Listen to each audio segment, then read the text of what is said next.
Hello, everybody, and welcome back to the Double Waved Yellows podcast. It's the first of our VSC specials. Yep, we're going to have a look at the half-term report. We're going to have a look at all 20 drivers, see which of them are top of the class, which ones could do a little bit better, and who's staying behind for detention. Joining me, as always, are Hodders and Tyson. Hello to you both. Hodders, we've got a lot of stuff to look at, and some drivers have certainly done better than others, and there's quite a few that have disappointed this season. Yeah, absolutely. It's always good to look at these things. It's also quite coincidental that we're recording this on the day that people are getting their GCSE results as well. Indeed, so good reference, and indeed, many congratulations to those who are getting their GCSE results.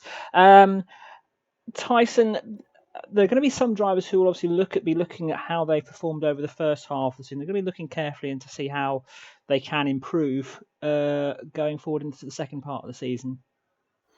Yeah, it's been a really interesting season so far for some of the drivers. You know, you've had the guys at the top doing well, you've had a few not doing so well, but yeah, we're going to take a good look at them. Indeed. So we're going to go through all 20 drivers, as we mentioned. We're trying to think what's the fairest way to do it. And as we're looking for those who are A star or A plus, we thought we'd start with A and just work alphabetically. So we are going to start off with Alpine's Fernando Alonso. So a bit of a mixed bag in terms of his qualifying and his race performances, but he's regularly getting into qualifying 3 and scoring quite a few good point finishes, notably his last appearance in Hungary. Hodders, what have we got to say about Fernando? He certainly proved us wrong in terms of what we said on the previous show. He has proven us wrong on several occasions. I think when we looked at in the season preview, I think myself and Tyson were definitely questioning why would Fernando return at the age of, now the venerable age of 14 to Formula One, and whether he was going to prove his worth or just be phoning it in and just going through the motions. And we can safely say that he is not going through the motions at this time. As shown in recent races, particularly at Hungary, he has proven he cannot be written off yet. Absolutely, indeed. And Tyson, that drive in Hungary a couple of weeks back, it really was the old Fernando, really getting the elbows out, really hard battling. Oh, yeah, I said during that podcast, if it had been any other driver, Hamilton would have swept past him, but Alonso got his elbows out, just great fighting. Absolutely, and hopefully we'll see more of it in the second half of the season.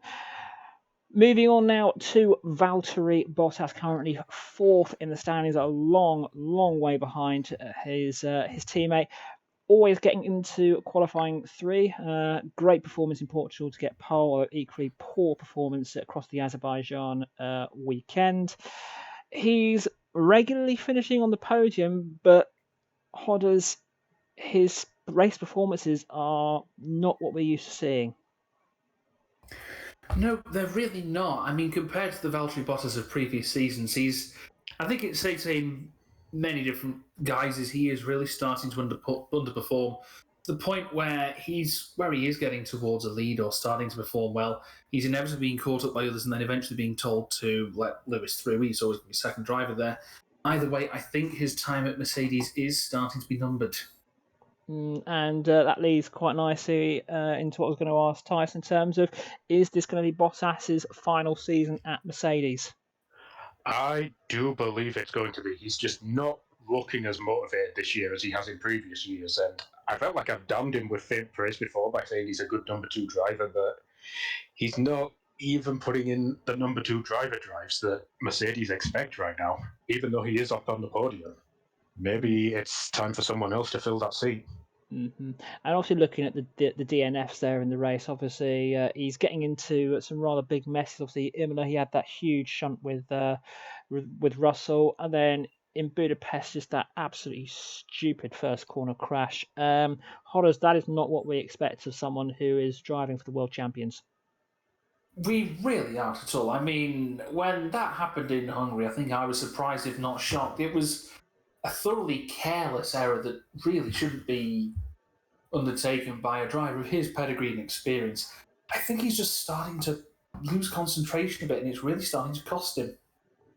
Well, let's say hopefully we'll have a chat with Toto Wolff over the close season. Hopefully things will get will be markedly improved for the start of the second half. Obviously goes into Belgium with a 5-place grid penalty for that first corner pile-up.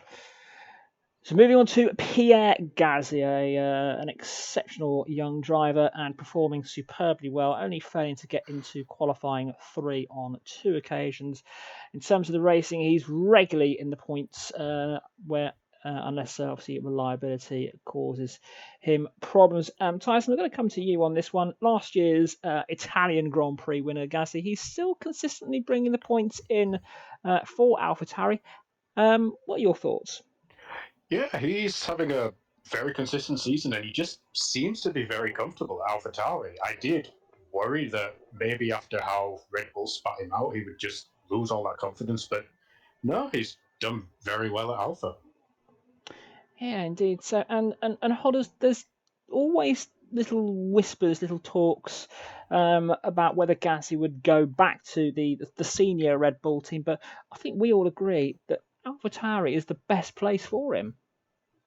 Absolutely, I think him being there is AlphaTauri's game. He's consistently up there. He's being highly competitive. A wonderful podium in Azerbaijan can certainly be icing on the cake as well. I think he's happily settled in AlphaTauri, and I don't see any reason why he'd want to leave a team where he seems genuinely quite happy. Yeah, absolutely, and hopefully bring a few more of the points finishes in for AlphaTauri as they do need him in a very tight midfield battle. So down more towards the rear of the grid now, Antonio Giovinazzi. He's got 1 point on the board from a superb Monaco weekend where he got into qualifying 3. His only Q3 appearance, and then managed to stay there to bring home that solitary point for Alfa Romeo. Other than that, he's usually getting into qualifying 2, but nowhere near making the cut for Q3. Hodders. Is Giovinazzi really going to be able to do much better than the results he's pulling in at the moment? I think for the rest of the season, based on his current form, my initial thought would be no. I mean, it's not for lack of trying, but he does seem to be struggling to get any higher than he is now, and on occasion he's falling even further back and then recovering towards the end. He just doesn't seem to have the consistency of being higher up at the moment. Yeah, and Tyson, we're talking about potential drivers coming either up from the Haas team or possibly from Formula 2 into a Formula 1 drive. Could Giovinazzi's seat be at risk if Alfa Romeo can find a decent driver? It's very possible because, as we've seen in F2, F3, there's a lot of talent in the Ferrari Academy right now. They're just waiting for an opportunity to prove themselves. Giovinazzi, he's consistent at the lower mid pack, but maybe he does need to be putting in the performances to keep that seat. We'll see what happens there. On to the current world champion and the guy at the top, Sir Lewis Hamilton on 195 points. Always getting through to Q3. He had an awful race in Monaco where the whole weekend just didn't work for him. Qualified 7th. Awful race strategy. Meant he finished 7th. Azerbaijan, he should have won that one on the late restart, but spun off and ended up finishing 15th. 4 wins, including that most notable and controversial one at Silverstone. Hodders, Lewis is leading the World Championship, but I think you'd argue this has not been his best performance season-wise so far. It definitely hasn't. I mean, he's still absolutely capable, no doubt about it, of winning that historic 8th championship title in the Drivers' Championship. But he's not making it very easy for himself. If it's not his mistakes, then sometimes it's errors on the team side, particularly with, as we found, from tyre strategy in pit stops and the like. That's starting to harm him. And as we go into this second half of the season, if he wants to stay up there, they're really going to have to concentrate. Absolutely. And Tyson, I think some of the performances that Lewis has alluded to have been down to possible sort of long COVID illness. I think he was saying. Is that been a potential factor? Because this isn't the Lewis we've been seeing of recent years. Yeah, it could be potentially one of the main reasons because there's just so many uncharacteristic little mistakes that have been coming in from both him and Mercedes. And with Verstappen right behind him, it's the first season he's really been challenged. So maybe he's feeling the pressure a little bit, but I would think he's got the momentum going into the second half of the season. He needs to keep up that performance to get that 8th championship. Yeah, I mean he's found that momentum, as you say, in the last two races, going into the summer break. Indeed, we'll see what happens going into Spa. Next up, Nicholas Latifi for Williams, 6 points, 15th in the championship, and he got all 6 of those points after a superb performance last time out in Budapest, going from 18th on the grid to a spectacular 7th. Obviously, was helped by all of the shenanigans going on up front. He's finished every race bar one, which was the one in Imola after being punted into the wall on the first lap. Hodders, he's getting close to staying on par with his illustrious teammate George Russell. Would it be fair he's having an all right season? Under all the circumstances and being second driver to George, I don't think he's having a bad season by any means. I mean, let's be fair. I don't think we expected a huge deal from Williams at the beginning of the season. That's no slight on them at all, considering the wilderness they've come back from in the last few years. I think he's doing okay for where he is at the moment as second driver. I don't see any reason to see his seat being at risk. He is a capable driver, and he's a team player as well. I think like George is, and we'll come to that later. But I don't see any reason for him to worry at the moment. I don't see any reason to get rid of him either. He's being at least consistent. Mm-hmm. And Tyson, I think what would obviously help Latifi's cause if he could start getting a couple of Q2 appearances. Yeah, that would definitely help him. I wouldn't say he's had a bad season. It's been unremarkable, but occasionally you do get that one race where everything just comes into alignment. That was Hungary for him, and all credit to him. He took full advantage of that opportunity. Yeah, and that's what F1 is about sometimes. For those drivers and those teams lower down the grid, they have to take the chances, and Latifi certainly did that. So now, looking at Ferrari's Charles Leclerc, 80 points on the scoreboard, putting him in 7th, had 2 superb pole positions in Azerbaijan, and most notably at his home race in Monaco, but that just ended up in absolute heartbreak when his car failed on the way to the grid after he suffered a crash at the end of qualifying 3. There was clearly some damage there, but he had a superb second place finish at Silverstone. He was unfortunately caught up in that melee at the first corner. Tyson, I'll come to you first. We were all watching the Monaco Grand Prix. It was just absolute heartbreak hearing Charles' radio on his way to the grid. Yeah, that was just so unlucky. He goes there, home race, pole position, and he doesn't even make it to the starting grid. We were just all devastated watching it. Yeah, it's really unfortunate. But conversely, Hodders a superb performance at Silverstone and also at the likes of Imola, Barcelona, and Baku. When he gets the good performances, he's bringing a solid amount of points for Ferrari. Absolutely. When things are going right for him, he's doing extremely well. I mean, when you look to the likes of Britain, where I think he just ran a little bit out of steam in the end, he shows he's very much capable, and I think he's showing that Ferrari, who I said in the season preview, really needs to be competitive, they are definitely being competitive with Leclerc in the seat. Mm-hmm, absolutely. Looking now at Nikita Mazepin, currently last in the championship on no points. Not great qualifying performances, hasn't got out of Q1 yet.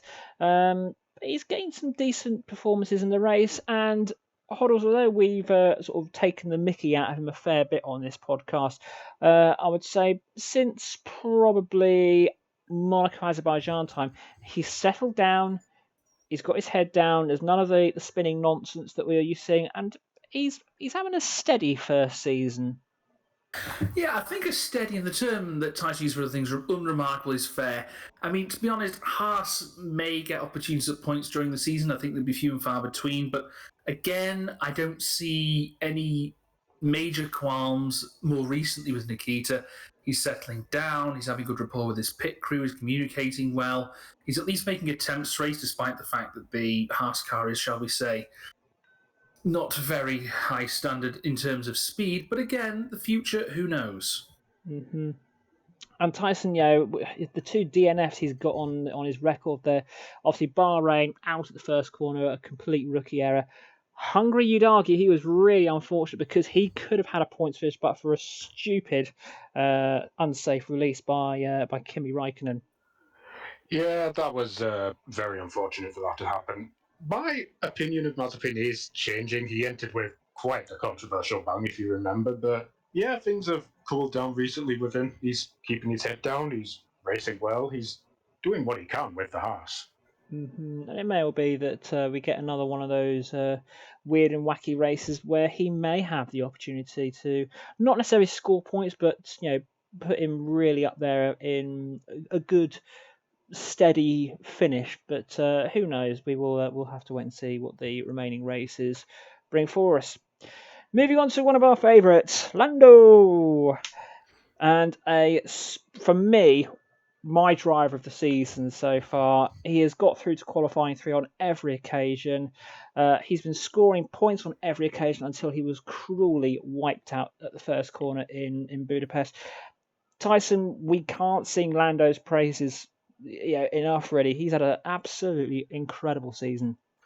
Absolutely. He's just putting in the performances week after week after week. It almost feels like he can do no wrong at this point. Yeah, absolutely. Hodders, he's had a couple of misdemeanors. I would say. I think penalty would be unfair, especially in regards to the one that he got at in Austria. But you got to argue, you got to wonder, if the circumstances fall his way, could Lando win a Grand Prix this season? I'm reckoning here. I think he has a strong chance. I'm not saying it's a certainty. I think he's got a very good chance if everything falls into place and the stars align the right way. He's a good quality, strong driver. He's doing McLaren very proud. He's been up there. He's been competitive. If he can just get the right pace in there and outpace the other drivers, which the car is definitely capable of doing, I think it is a definitely maybe that it could happen. And in the future, who knows? He's made a few mistakes, but every driver is human. Mm-hmm. Absolutely, I think that's a very fair comment. All the drivers are human and they will make mistakes. Moving on to our latest Grand Prix winner, Esteban Ocon, 39 points on the board into the top 10, and what a superb and pure drive that was in Budapest to take the win from 8th place. He emerged in the first corner, at the first corner in second. He probably couldn't believe his luck. Aside from that, he's had a bit of a mixed bag of results. A few races at the start of the season where he was regularly getting into Q3. Conversely, in the Red Bull Ring, he had just an awful couple of weekends there. Hodders, I think it's fair to say that Ocon has been inconsistent with the results, but he has really helped himself and the Alpine team no end with that huge haul of points in Budapest. Absolutely. I think there have been some measured, use the current pandemic, but very great celebrations down in Enstone after that win. It was a brilliant, mature, sensible drive when he won his first Grand Prix. And while it could be said he could be classed as being alternately second fiddle to Alonso, I would say they're on the level. As shown at Hungary, they're both team players. They both look out for each other. When Esteban won in Hungary a couple of weeks ago, Alonso looked out for him, kept people at bay, and I think there's a bright future for Alpine moving forward.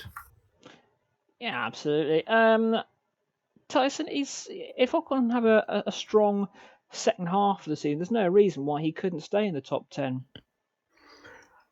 Absolutely. He's a little inconsistent, but he's driving pretty solidly in the midfield. But of course, that Hungary race is going to be the shining moment of his season. Just how he was able to fight off Vettel for all that time, didn't let the pressure get to him, and came home with the win.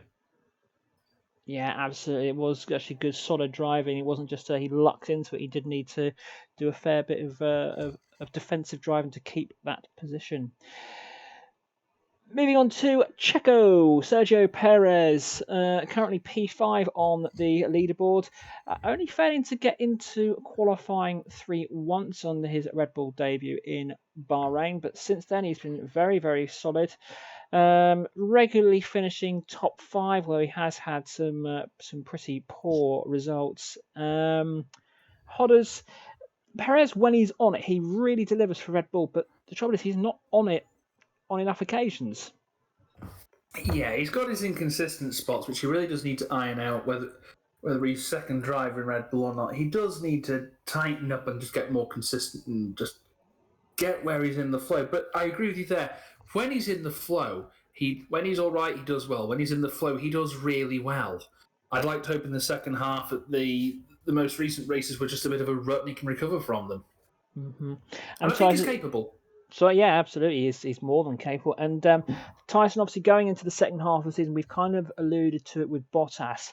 Perez is going to be expected to really support Max Verstappen in the title hunt, but he's often not really there to help out. Yeah, and I do in a way feel like the curse of being Red Bull's number 2 driver has gone to him. He's making, I have to use that hated phrase again, good recovery drives, but he's in a top car now. He can't be making recovery drives. He needs to be up there at the front consistently supporting Max. And just little mistakes that he's making on track, like in Austria, in the Silverstone sprint, this silly, reckless moves. He just needs to rein it in a little bit. Yeah, I mean, you allude to reckless moves. Obviously, the move that the 2 moves that he did on Leclerc in Austria was just absolutely stupid. But equally, a really, really good salvage job for Red Bull in Baku, when obviously Max fell off and then Hamilton fell off later on. So obviously Perez was able to recover the win there. On to Mr. Bois, Kimi Räikkönen. Bois, indeed. 2 points on the board, so really, really useful points for Alfa Romeo. 2 10th place finishes in Baku and Budapest. He's often consistently pushing that Alfa Romeo beyond its limits in terms of its qualifying performance. He's getting into qualifying 2 on 5 occasions. And he's actually regularly there or thereabouts, or sort of knocking on the door for points. But Hodders, is Kimi Räikkönen's seat at risk not because he's not good enough, but there are other drivers coming up through the lower categories that are going to be better than him. I agree with that, and I think, with no disrespect to his age, I mean, to be racing in your early 40s is no mean feat in any sport, or any sport taking part in your early 40s. Nevertheless, I think he's past his best. I'm not saying he's going through the motions, but he does seem to just be happy to be there more than anything else. He's being competitive and taking the car where he can, but I think there will be a lot of drivers chomping at the bit for that seat next season. Yeah, definitely. And Tyson, although obviously his 20 years worth of motorsport experience will be invaluable to Alfa Romeo, at what point does the ability of a younger driver and obviously potentially sponsorship cash outweigh Raikkonen's experience? Yeah, I've got a lot of love for Kimi. Great driver, great personality, brings a lot of experience to the team, but it does feel like he's just in cruising mode at this point. Controversial opinion, maybe it is time for him to move aside, get some young blood in that seat. Yeah, I don't think it's a controversial opinion. I think we try to put it as fair as possible. And yeah, for me, Kimi Räikkönen, I remember him when he started in Australia in 2001. He'd only done 4 single-seater races, and yet he comes through and finishes in the points, which back then was only the top 6 drivers. So you'd have to argue that was a phenomenal achievement. Obviously, he's gone on to be 2007 world champion. Yeah, he's done really well for himself. And yes, the sport would miss him, but I think, much the same as you guys, I think it's time that Kimi Räikkönen moved on. So, looking at going from Mr. Bois to Mr. Happy, Daniel Ricciardo. 50 points on the board inside the top 10 in P9. very inconsistent qualifying performances, not getting into Q3 as often as his teammate. His race performances aren't that great. Whereas, Lando's often knocking on the door or even opening the door up to the podium. Ricciardo often is actually struggling to get into the points finishes. Hodders, what are your thoughts? I mean, I would try and use the same defence as before, that he's still getting used to the car and being in McLaren. Although I do wonder whether that reasoning is starting to run rather thin. He does need to be more consistent than he is now, and I think he knows that. And I'm hoping that as his season goes on, his confidence increases and he really starts to push for higher positions. Because try as he might, I don't think he's at risk, but his ability is there, that he does need to ensure that he's not finding his position questionable in the future. Mm-hmm. And Tyson, obviously, the first person you've got to beat is your teammate. Lando is absolutely demolishing Daniel Ricciardo, no question. If McLaren are going to be in a fight for third place in the championship with possibly the likes of Ferrari, they need to have both drivers performing well, don't they? Yeah, and that's what McLaren needs most out of Ricciardo right now. He needs to be putting those results up there versus the Ferraris. Mm-hmm.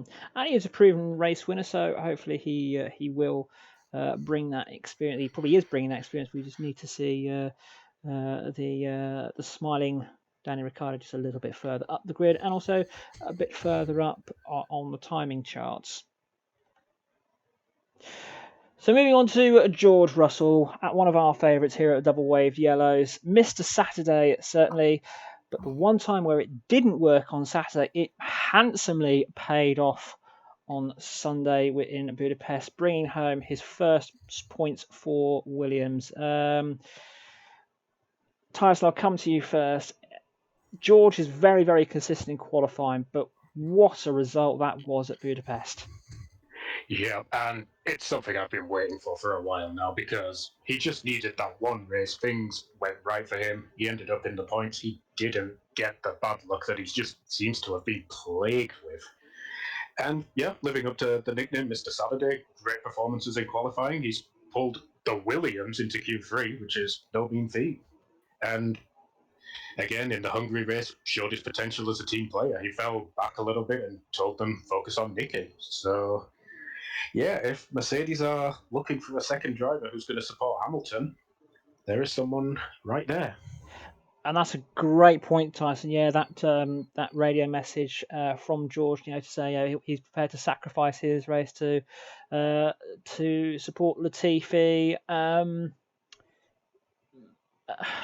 Hodders, hopefully, Hungary will be at the point where he can really kick on, because Williams desperately need points. Yes, they're currently 8th in the championship, but they need to be pushing on that bit more, just to make that 8th position a bit more secure, and also just get a bit more prize money for coming in for next season.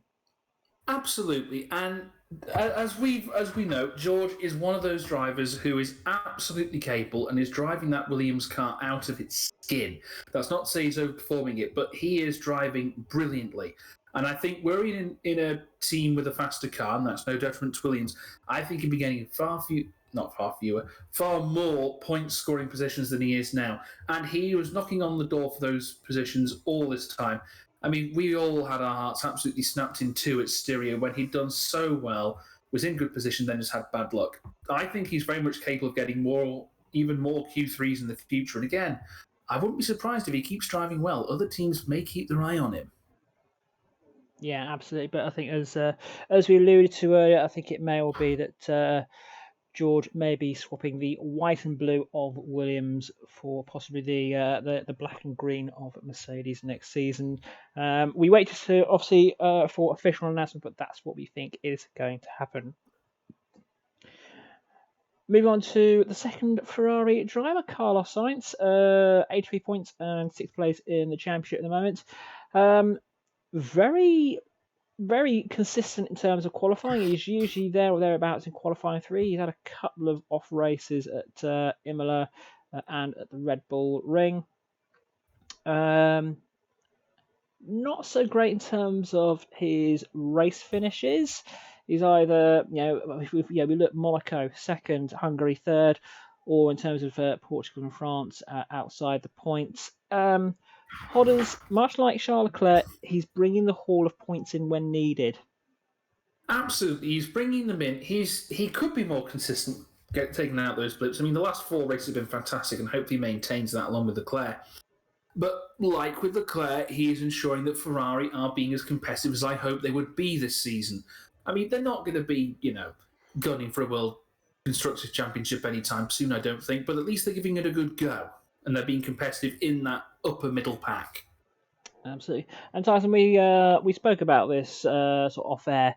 I think it's fair to say that we're not going to see Leclerc and Sainz going anywhere away from Ferrari anytime soon.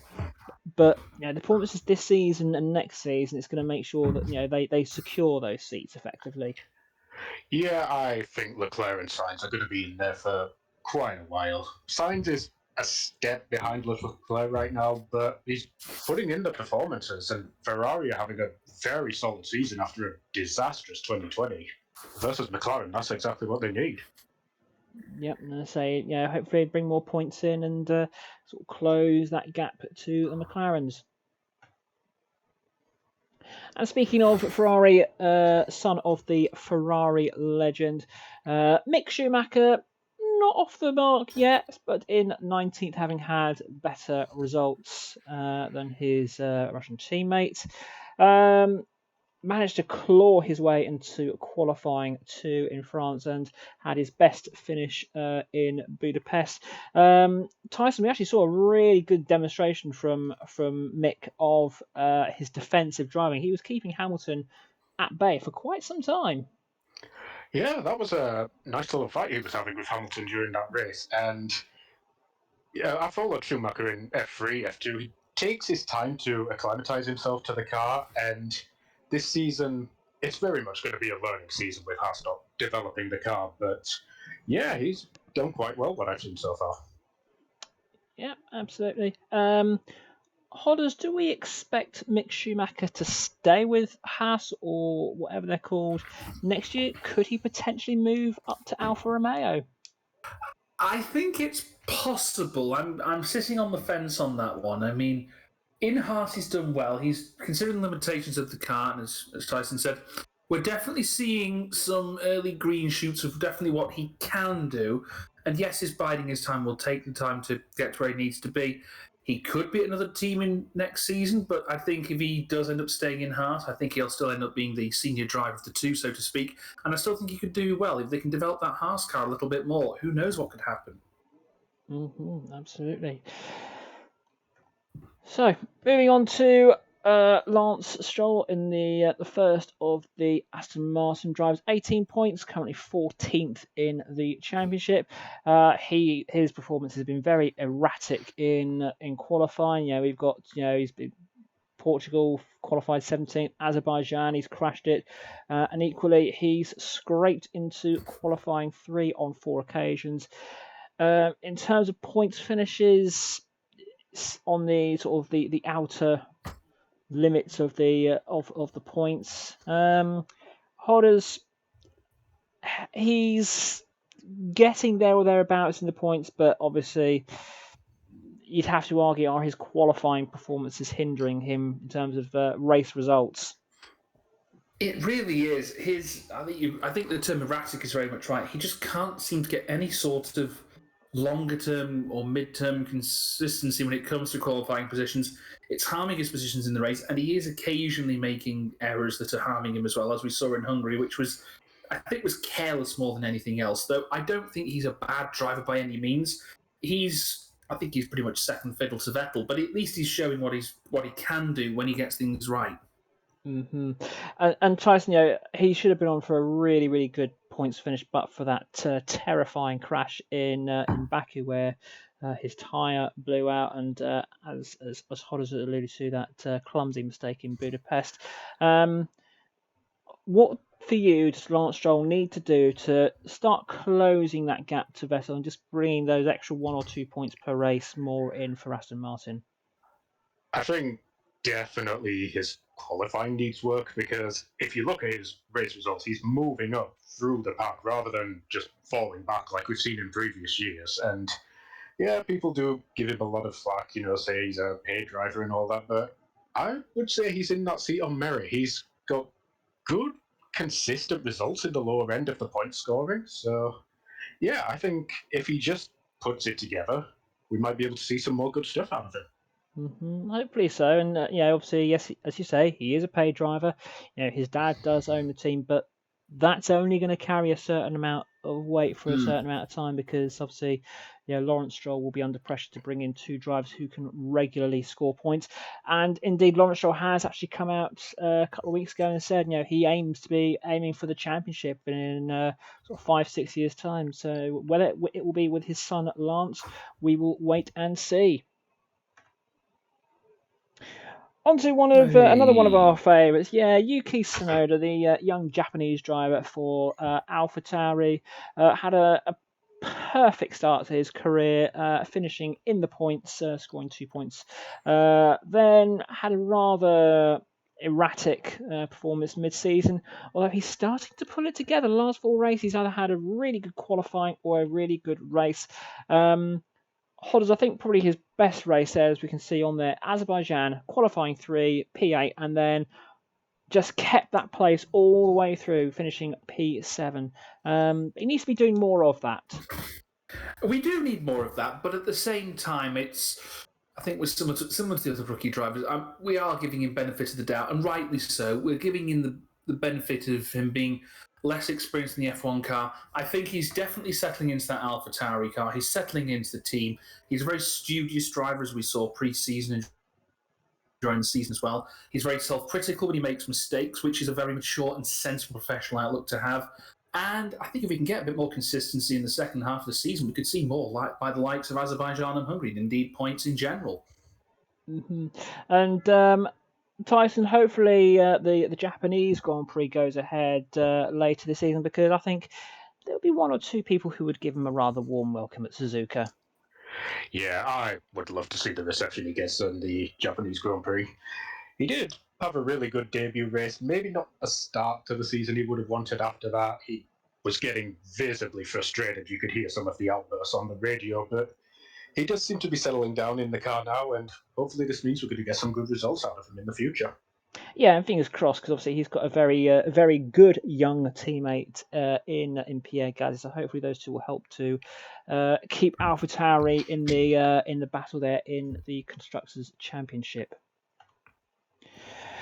Moving on to Max Verstappen on 187 points in second place in the championship battle, and what a battle we have. More on that in a minute. But again, in Q3 on every occasion, qualifying in the top 3 and actually staying in the top 3 when it comes to any grid penalties being applied. He's basically finishing on the podium pretty much every race, with the exception of obviously Baku, when he had that tyre blowout with 5 laps to go. Silverstone, he had that little incident with Hamilton, which obviously we've covered in depth on another podcast. And Hungary was a good recovery drive, as we say, for 9th. So I am going to nick that phrase straight off the bat. Not half a car. Absolutely. Hodders, would it be fair to say that out of the 2 championship protagonists, Max had the better season? I think he's definitely had the better season as a whole. I mean, when mistakes have been made by Mercedes, he has capitalised on them. I think where he's had his problems in Azerbaijan, I think Azerbaijan is one of those blips where I think we agreed at the time, it was just horrifically bad luck with those tyres blowing. I think if those tyres hadn't blown, he would have won the race and he would have been leading the championship right now. British Grand Prix, we've already talked about. I won't regurgitate that. Hungary, again, as his own pit crew told him, and his own team radio told him, not bad for half a car the way he was driving. He was taking. I think if it wasn't for that red flag, as we discussed off air, he would not have been able to really finish that Grand Prix in Hungary. But to come back with half a car and get into the points is not a bad thing. The race for the championship is definitely far from over. Absolutely. And Tyson, you look at his qualifying records, 3 poles on the bounce in France, Styria and Austria. Max is certainly getting the job done in qualifying, which is really setting him up for the race. Absolutely, he is hungry, he is focused, he can see that championship is within his grasp if he gets it right. I would say overall he's had the better first half to the season. It's just the last 2 races since the Cops incident at Silverstone. He really needs to put that in the rearview mirror now and just move forwards. Absolutely, and Hamilton does tend to go into the second half of the seasons with real vigor and intensity. So Max needs to match that. Just a little heads up for everyone listening: we are going to do another VSC podcast just before the Belgian Grand Prix, looking at the championship battle between Lewis and Max. So keep your eyes and ears peeled for that. And the last of the 20 drivers that we're going to look at, but by no means the least, Sebastian Vettel, 30 points on the board, currently sitting P12 in the championship. And a bit of a rough start to his Aston Martin career in terms of qualifying and race performances, but slowly but surely he's building it up. The last 3 races getting into qualifying 3, had 2 excellent performances at Azerbaijan and Hungary, but unfortunately the latter didn't count for anything as he was disqualified for a post-race technical infringement, and we have been advised today that Aston Martin are withdrawing their appeal. And Tyson, that result in Hungary, had that been allowed to stand, that would have been a massive confident booster for Vettel and also for Aston Martin. Absolutely, he really would have got a great boost of confidence from that. Just really unfortunate what happened, because it was a great fight with Ocon on track. We were starting to see shades of the old Vettel after he's moved to Aston, looking for this career rejuvenation. And you referenced the old Vettel there. Hodders, unfortunately, we are also seeing some of the old Vettel in terms of some of the mistakes and some of the driving actions, I want to say, that he has got into trouble for. He has, and I think those sometimes the old way is the good way, but there are some occasions where you want to get where old habits die hard, and I think these are the ones he needs to nip in the bud if he wants to be more consistent. I mean, what happened at Hungary was terribly unfortunate, but rules are rules, and they're there for a reason. There's no exception in that case. There's no defence for having a fuel leak. You may have gone too far, and I think the sensors may need checking on that front as well, so that Aston Martin don't make the same mistake again. But I agree with the confidence boost. I think even though there was the disqualification, I think there'll still be a boost for the whole team for Aston Martin, because it's shown what they can do given the chance. They are showing that they can be up there, that Seb can be up there when things fall into place and he drives well, as proven at Azerbaijan and also at Monaco as well, having parlayed that up from the grid. Watch this space. You can't write him off yet. After the horrid year he had at Ferrari last year, I think he's recovering from the scars of that.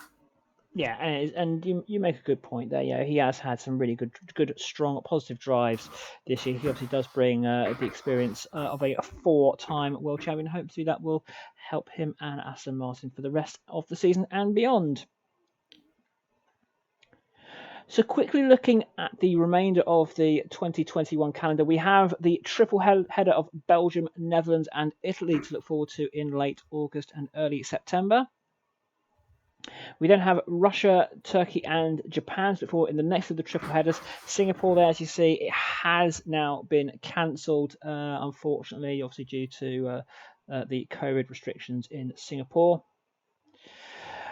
We've then got the third triple header there, USA, Mexico and Brazil in late October and early November. There is a TBC in there because unfortunately the Australian Grand Prix has now been cancelled. That will not take place on the 21st of November. So we may see another North American or possibly South American race. We are waiting for confirmation of that from Formula One. And then the final 2 races in December at Saudi Arabia and Abu Dhabi. Hodders, I'll come to you first. We've got some really exciting races to look forward to there in the remaining, as it's currently scheduled, I think, 11 races. We really do. I mean, we always have our old favourites as well. I mean, Japan is going to be huge for Yuki Tsunoda. We have the Belgium, Netherlands, Italy treble, which is always going to be popular. And, of course, Brazil in November, which is always a late-season favourite amongst all of us. And particularly with the sprint coming into Brazil as well, you never know what could happen there. Yeah, the sprint race, Hodders, you're absolutely right. We've got 2 more trials of this sprint qualifying at Monza and Brazil. 2 circuits that are real high speed, real action circuits that the fans absolutely love. Absolutely, it'll make the sprint literal. Absolutely, especially at Monza. Tyson comes here. It's unfortunate that we've lost 2 really good circuits in Singapore and Australia, but we've got the Turkish Grand Prix back in there, and it wasn't exactly a dull race last year. No, they put a really good race on in Turkey last year. I am kind of disappointed about Australia because I did want to see some of the changes they made to the track. But yeah, straight after the summer holidays, we've got Belgium, Netherlands, Italy. That's going to be a great triple header. And obviously, Tyson, you do reference the triple headers there, and we hope the mechanics are taking as much of their downtime as they can, because we've got 3 triple headers there in the space of 11, 12 weeks. They're going to need all the energy they can. Absolutely. These are becoming some really long seasons now, so it's going to take everything from all of the teams just to keep the focus. Well, we're getting close to the end, guys. I'm going to come to you both quickly in just a moment. I want you to sort of give your vote on who has been the top of the class and who has got the dunce's hat on at the back of the class. For me, my driver of the season so far has been Lando Norris. Just very, very consistent drives in qualifying and the race across the whole season. I think for me, who's got the dunce's hat on? I'm actually going to be rather controversial. I'm actually going to say Vettel, because I think some of his driving and qualifying. I mean, he's had 5 penalties this year, 4 of which have been for driving infringement, and it's stuff that a 4-time world champion should not be doing. But say hopefully he puts those to one side and he can have a better second half of the season. Hodders, who was your best driver so far? Ooh, you put me on the spot there. I mean, best drive. This is a bit of a controversial one. Best drive for me so far, just in general terms of defying expectations and proving me wrong. I'm going to put my neck on the line and say Fernando Alonso is one of those that's highly, very much sort of Dean's list for me up there. He came back amongst great skepticism from myself and others in the F1 community. He's proven that he's definitely not past it yet. He's had some excellent drives, as Hungary proved, and I think there's more of him to come for the rest of the season.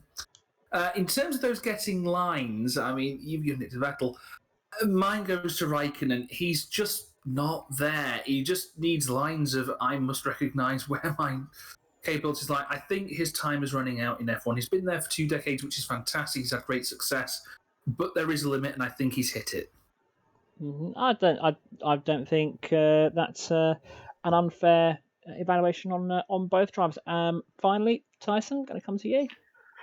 Yeah, I think I'm falling in the middle of both of you here, because Norris, for me so far, driver of the season, just good consistency, good performances. He's putting that McLaren right up there, bringing in the points. And then on the other side, Raikkonen. I just think, maybe it's time for him to move on now. We're not seeing the same performance that we used to. Indeed so. And on that note, we will wrap this podcast up. Hodders, Tyson, many thanks for your contributions today and also throughout the season. We've got much, much more to come. We're all going to take a 2-week break now before we record the next VSC podcast, building up to the second part of the season, where we're going to have a look at the battle between Max and Lewis throughout the championship. What have been the turning points? Who's had the best season? Who hasn't? And obviously, we're going to look at all the key moments in the championship battle. Finally, my thanks to you for watching and for listening. We hope you've enjoyed this podcast. Don't forget to like, don't forget to share it, don't forget to subscribe, and don't forget to leave us a comment down below, because we want to hear from you. What are your thoughts? Who's been your best driver of the season, and who is in detention writing lines? That's it from all of us. Be good, and if you can't be good, be safe. We will see you in 2 weeks' time. From all of us here, take care and goodbye.